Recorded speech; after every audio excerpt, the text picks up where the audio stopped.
साथियों, हमारे देश में अगर आपके साथ अपराध होता है तो उसकी क्या सज़ा मिलेगी, क्या ये आपकी स्थिति देखकर तय की जाती है। अगर आप सक्षम वर्ग से आते हैं, अगर आप सबल वर्ग से आते हैं, अगर आपके पास पैसा है तो आपके साथ हुए अपराध को जो है वो दूसरे तरीके से डील किया जाता है।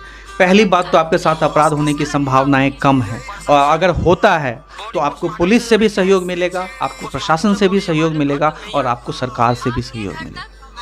लेकिन जब उत्तर प्रदेश में अमित शाह जी कहते हैं कि 16 साल की लड़की अगर पूरे गहने पहन करके रात 12 बजे कहीं भी जा सकती है और तब भी वो सुरक्षित है, उसके बाद अगर इस तरह की खबर आती है कि वाराणसी में एक बच्ची के साथ रेप होता है और उसके बाद पुलिस उसकी लीपापोती करती है और उसकी बॉडी को जला दिया जाता है, उसकी बॉडी को जो है वो पोस्टमार्टम तक नहीं करने दिया जाता है, और ये आरोप कोई और नहीं लगा रहा, ये आरोप उस बच्ची की बहन लगा रही है, ये आरोप उस बच्ची का भाई लगा रहा है। और आपकी बहन के साथ क्या हुआ है? मेरे बहन के साथ रेप हुआ है। रेप का मतलब समझती हैं? आपकी बहन के साथ क्या हुआ है?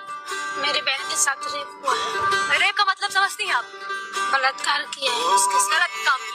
प्रशासन बॉडी पोस्टमार्टम से जब लेके आए तो पोस्टमार्टम से बॉडी हमारे घर तक नहीं आई। आपके घर तक आपकी बहन की पार्थिव शरीर नहीं आया? नहीं आया यहाँ पे। भेलपुर का ऐसो बोला लकड़ी उकड़ी हम सब कर देंगे। वो बॉडी सीपुर से शमशान घाट पे लेके चले गए। हमारे परिवार कोई नहीं देखे। आपकी बहन के पार्थिव शरीर हम नहीं देखे? कोई नहीं देखे, खाली हम देखे। लाश जब गई शमशान घाट पे ऐसे बॉडी जल रही थी, उसी पे बॉडी उठा के डरवा दी। पहले से ही चिता में एक लाश जल रही थी, आपकी बहन की लाश जल्दबाजी में उसमें ढकेल दिया गया। सबूत मिटा रहे थे।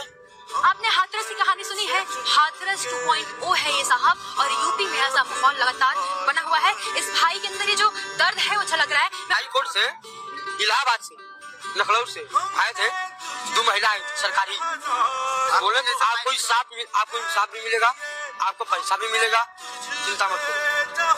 और जो भेलपुर का जो एसओ था उनको हम सब देंगे, हम पोस्टमार्टम रिपोर्ट मांगे तो उसमें गलत लिख कर खाली फांसी लगाया गया और कोई रिपोर्ट हमको नहीं मिला।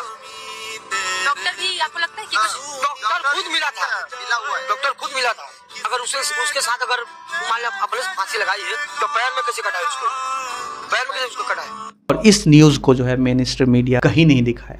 और मैं पूछना चाहता हूँ योगी जी से, पुलिस प्रशासन से, मोदी जी से, और जो सरकार में है जाहिर तौर पर हम उसी से पूछेंगे। जो सरकार में नहीं है उस पार्टी से नहीं पूछेंगे, उस प्रशासन से नहीं पूछेंगे जो वहाँ पर नहीं है। मैं उस प्रशासन से पूछूंगा, भारत उस प्रशासन से सवाल करेगा जो वहाँ पर है, जो उत्तरदायी है इस तरह की घटनाओं को रोकने के लिए।